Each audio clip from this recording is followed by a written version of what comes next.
Le commandant, ladies and gentlemen, le capitaine, nous sommes en train de remonter l'ancre pour appareiller vers l'Antarctique. We are now waving up the anchor to sail away to Antarctica.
Voyageurs venus des quatre coins du globe, dear guests, that you came from all over the world to be here in Antarctica, pour être ici ensemble en Antarctique.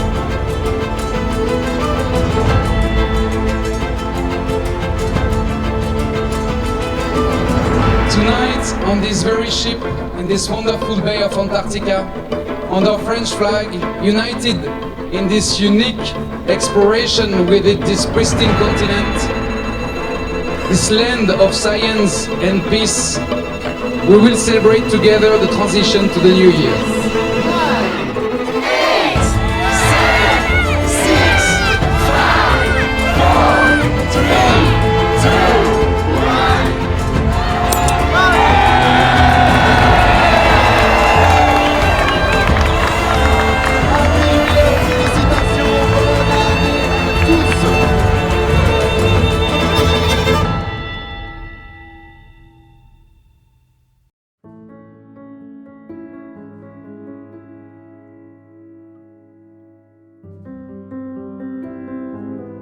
Alors, on peut trouver 3 espèces de manchots sur la péninsule antarctique. On va retrouver le manchot papou, donc avec son joli bec rouge et sa tache blanche reconnaissable sur la tête. Le manchot à jugulaire, qui, comme son nom l'indique, porte une belle jugulaire noire autour du cou. Le manchot Adélie, qui est une tête toute noire avec un petit cercle blanc autour de l'œil. Les manchots ont une période de reproduction de 3-4 mois, selon un petit peu les espèces. Elle va commencer autour de octobre-novembre, ils vont commencer à revenir à terre.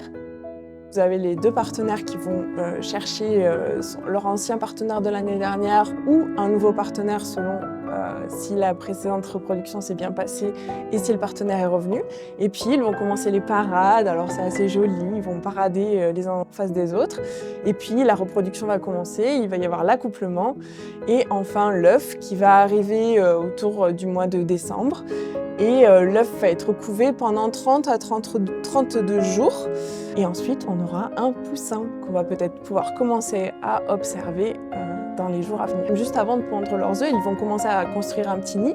Et pour faire ces petits nids, ils ont besoin de cailloux. Et pour chercher ces cailloux, eh bien, il y a plein de stratégies. On va les chercher très loin, on les porte dans son bec pour les ramener jusqu'à sa femelle, par exemple, qui est déjà en train de préparer le nid, ou on va le piquer au voisin, parce que c'est quand même plus facile d'aller le piquer au voisin que de descendre tout en bas à la plage pour chercher un petit caillou, ou alors on va carrément se prostituer auprès du voisin pour carrément obtenir des cailloux. Tout est permis, ça ne s'arrête jamais. Même quand les poussins sont là, les échanges de cailloux sont toujours en cours, et il faut bien protéger son nid pour avoir gardé bien tous ces cailloux jusqu'à la fin de la saison.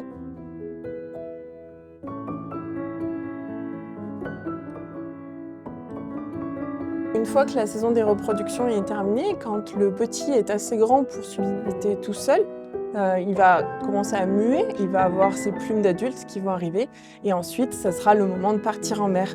Un manchot va passer 80% de sa vie en mer, il va migrer tout autour de l'Antarctique, il va sortir de la zone qui va être recouverte de banquise l'hiver et il va vivre sa plus belle vie en mer.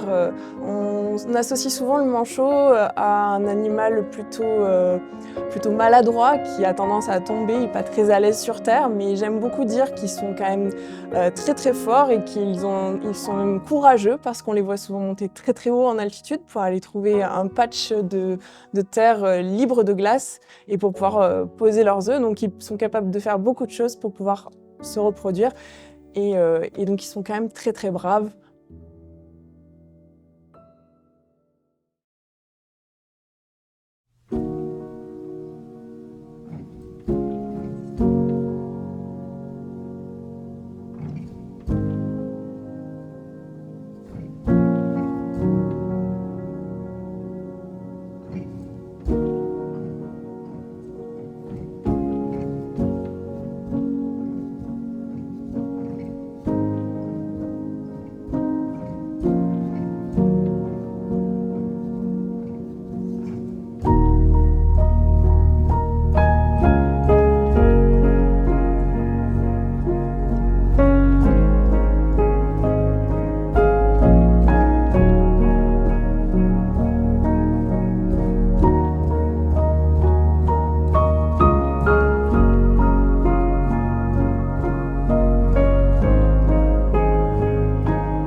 Et bonjour à tous et bienvenue dans ce site extrêmement chargé d'histoire et d'émotions pour nous. Aujourd'hui à Port-Charcot, au flanc de l'île Bousse, nous venons de traverser le chenal Lemaire après la première tentative de la Belgica en 1899 et nous voilà au pied du cairn de Charcot qui a été inauguré en novembre 1904 par notre héros national quand le français était encore amarré ici.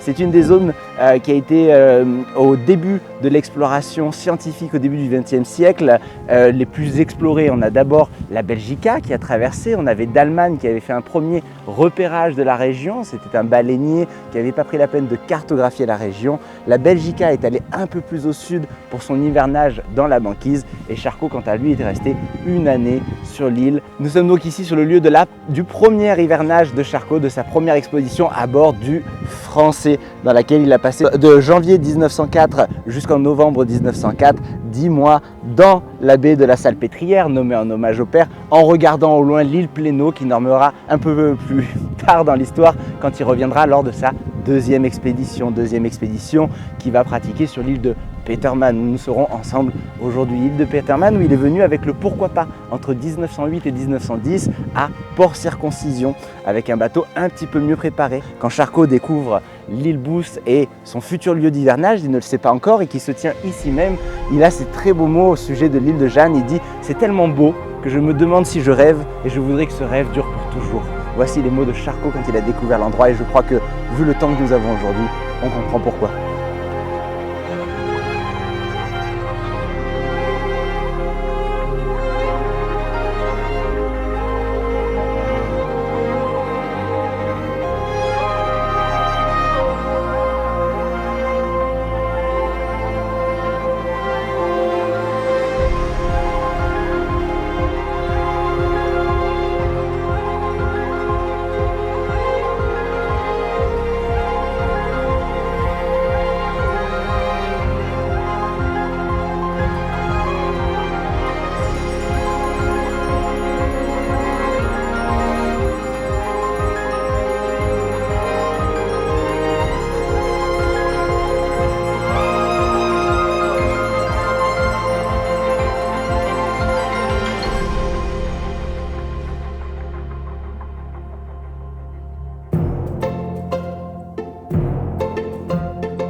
Ici, au cœur du volcan de l'île de la Déception, entouré de remparts de basalte, nous jetons l'ancre sur le chapitre final de notre exploration.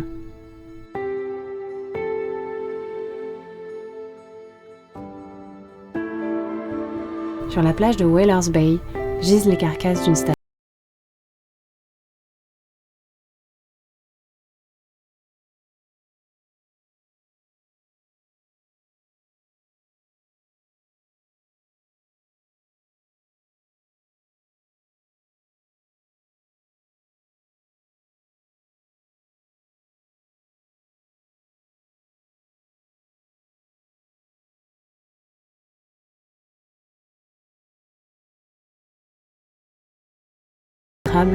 Est aussi fragile que la glace qui le recouvre.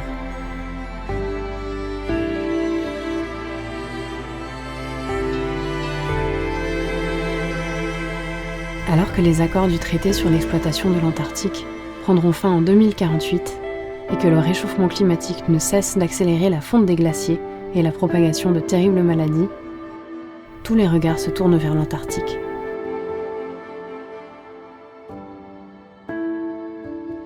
Que deviendra cette terre, la dernière à ne pas avoir été colonisée par les humains? Un souvenir de plus? Un paradis perdu pour les générations de demain? Un témoignage de notre échec? Ou une expression vivante de la résilience et de la beauté de la nature? Car en quelques années à peine, libérés de la menace humaine, les véritables seigneurs de ces lieux ont refait leur apparition.